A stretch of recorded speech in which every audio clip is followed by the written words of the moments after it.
So pass by value. So the definition of a pass by value. So pass by value ante enti? It means that a copy of data it made and started by the name of the parameter. So ఇక్కడ మనం parameters అంటే like మనకి ఇక్కడ మనం తీసుకునే ఆ numerical data లేదా ఆ ఇంటీజర్ డేటా టైప్ ఏదైతే ఉందో వాటిని మనం పారామీటర్స్ అని చెప్పేసి డిఫైన్ చేస్తాం. సో చూడండి, it means that a copy of data. So మనం ఏ డేటానైతే మనం కాపీ చేయాలనుకుంటున్నాం is made and started by the name of A parameter. So ఇక్కడ చూడండి, ఎగ్జాంపుల్గా స్వాప్ ఏ కామా బి అని చెప్పేసి చెప్తున్నాం. దీన్నే కాలింగ్ ఫంక్షన్ అంటాం మనం. ఇది ఫంక్షన్ స్వాప్ అండ్ సింబల్ కదా, యాంపర్సెంట్ ఏ కామా యాంపర్సెంట్ బి అని చెప్పేసి మనం డిఫైన్ చేసాం ఒక ఫంక్షన్ని. సో స్వాప్ చేయడం అంటే అర్థం ఏంటంటే ఒక వాల్యూని ఇంకొక వాల్యూలోకి పాస్ చేసుకోవడం. ఏ వాల్యూని బీలోకి కానీ బి వాల్యూని ఏలోకి కానీ మనం ఇలా ట్రాన్స్ఫర్ చేసుకునేదాన్ని స్వాపింగ్ అని చెప్పేసి అంటాం. So any changes to the parameters have no effect on the data in the calling functions. So ఇక్కడ మనం ఏం చేంజెస్ చేసినా అంటే స్వాప్ అంటే ఈ వాల్యూస్ని మనం ఏం చేంజ్ చేసినా కానీ no effect on the data. So ఇక్కడ మనకి ఎఫెక్ట్ అనేది ఏమీ జరగదు అని చెప్పేసి చెప్తున్నాడు. దాన్నే పాస్ బై వాల్యూ అంటున్నాం. అంటే ఫర్ ఎగ్జాంపుల్గా నేను ఇంట్ ఏ అని చెప్పేసి తీసుకున్నాను, ఇంట్ బి అని చెప్పేసి తీసుకున్నాను. రెండు కూడా ఇక్కడ ఇంటీజర్ వాల్యూస్ తీసుకున్నాను. సో అంటే ఇక్కడ నేను ఇంట్ ఏ సంథింగ్ వాల్యూ తీసుకున్నాను, అదే వాల్యూ నేను బీలోకి పంపిస్తున్నాను. అప్పుడు ఇక్కడ అర్థం ఏంటి అంటే సేమ్ నేను ఇంటీజర్ వాల్యూనే తీసుకున్నాను. అలాంటప్పుడు డేటాలో ఎలాంటి చేంజ్ లేదు కదా. ఒకవేళ నేను క్యారెక్టర్ ఆఫ్ ఏ తీసుకొని ఇంటూ బి తీసుకున్నాను అనుకోండి, అప్పుడు బి అనే దాంట్లోకి మనకి ఏ వాల్యూని పాస్ చేసినప్పుడు ఆల్రెడీ నేను బి ఏం తీసుకున్నాను, క్యారెక్టర్ బి అని చెప్పేసి తీసుకుంటున్నాను కదా. సో ఇప్పుడు ఇక్కడ చేంజ్ చేసినప్పుడు ఏమవుతుంది, నేను ఇంటూ ఏ అని పంపిస్తున్నాను, అప్పుడు ఏమవుతుంది ఇక్కడ నెంబర్ వస్తుంది. సో అలాంటప్పుడు ఎఫెక్ట్ అవుతుంది కదా డేటా.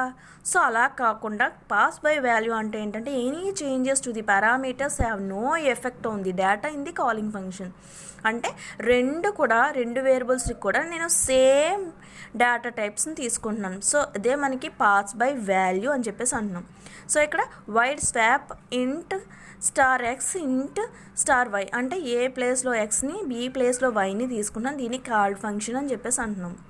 సో ఇది example of the pass by value. Next pass by reference చూద్దాం. A reference parameter refers to the original data in the calling function. So reference అంటే మనకి ఇక్కడ అడ్రస్, ఒరిజినల్ డేటా యొక్క అడ్రస్ని మనం కాపీ చేసుకోవడం ఇక్కడ చూస్తాం. Thus, any changes made to the parameters are also made to the original variables. So, any changes to the parameter are also made to the original variables. So, already మనం original variables something ఏదో variables తీసుకున్న తర్వాత మనం ఏమైనా changes చేసామనుకోండి పారామీటర్స్లో.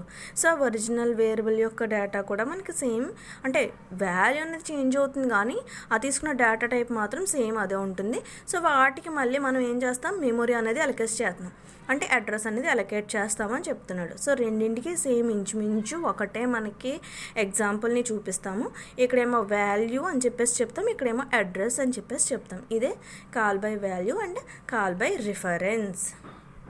Next storage classes. Storage classes of A variable. So variable, so storage classes of A variable అంటున్నాం కదా. So first variable అంటే ఏంటి మనకి, సో సంథింగ్ మెమొరీ మనం సి లాంగ్వేజ్లో కానీ సంథింగ్ ఏదైనా లాంగ్వేజెస్లో మనం ఒక డేటాని లేదా ఏదైనా వాల్యూని మనం సేవ్ చేసుకోవాలంటే సంథింగ్ ఒక వేరియబుల్ నేమ్ని తీసుకుంటాం, దానికి ముందు ఒక డేటా టైప్ని అసైన్ చేస్తామని చెప్పుకున్నాం. మనం వేరియబుల్స్ అంటే సంథింగ్ ఇంటి ఏ ఇంటి బి సంథింగ్ ఏదో ఒకటి తీసుకుంటాం. సో ఇప్పుడు storage classes of A variable అంటే ఏంటో చూద్దాం. Every variables in a C language has powerful characteristics called as storage classes. అంటే మనకి సి లాంగ్వేజ్లో ప్రతి వేరియబుల్కి పవర్ఫుల్ క్యారెక్టరిస్టిక్స్ ఉంటాయి, దాన్ని స్టోరేజ్ క్లాసెస్ అని చెప్పేసి అంటారు. So next, so there is a need to specify the storage classes of you variable along with the data type. So ప్రతిదానికి కూడా కంపల్సరీ మనకి వేరియబుల్కి ముందు ఏం డిఫైన్ చేస్తాం, డేటా టైప్ని డిఫైన్ చేస్తాము. సో ఆ డేటా టైప్ ఎలా డిఫైన్ చేస్తామో ఆ స్టోరేజ్ క్లాస్ అంటే ఏంటో చూద్దాం. There are two types of storage classes. ఒకటేమో లోకల్ వేరియబుల్, ఇంకొకటేమో global variable. So local and global. So first, local variable.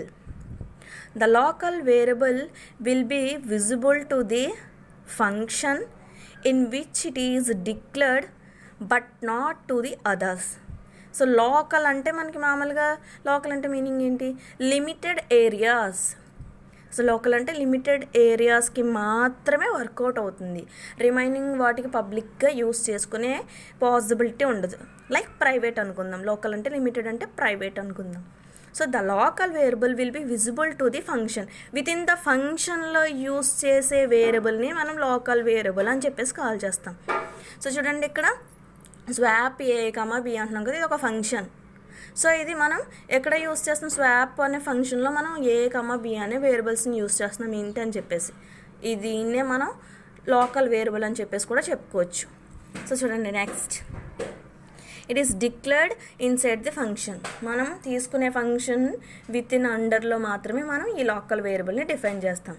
A local variable is also called automatic variable because it is automatically created and destroy. So దీన్ని మనం automatic variable అని కూడా అంటాం. ఇది ఆటోమేటిక్గా create చేసుకుంటాం and destroy లేదా terminate లేదా డిలీట్ అని చెప్పేసి అంటాం. నెక్స్ట్, లోకల్ తర్వాత గ్లోబల్ వేరియబుల్ అంటే ఏంటి? A global variable is visible to all the functions and it is declared outside the function. Global variable అంటే ఏంటంట, to visible all the function and it is declared outside the function. So చూద్దాం next, outside the function అంటే ఎక్కడ రాస్తాము global వేరియబుల్ని. The proper place of a declaring of a global variable is at the beginning of a main function. మనం programme ఎలా రాస్తాం, #include stdio.h, దాని తర్వాత మెయిన్ ఫంక్షన్ రాస్తాం కదా, ఈ రెండింటి మిడిల్లో రాసుకునే దాన్నే గ్లోబల్ వేరియబుల్ అని చెప్పేసి అంటాం. సో అదే ఇక్కడ చెప్తున్నా చూడండి, the proper place of declaring of a global variable is at beginning of the main function. So main ఫంక్షన్కి ముందునే మనం రాస్తాం main program or before the function of a sub program. So అంటే మనకి బిఫోర్ ది ఫంక్షన్, ఈ functions అన్నింటికి ముందే మనం డిఫైన్ చేస్తాము, దాన్నే మనం గ్లోబల్ వేరియబుల్ అంటాం.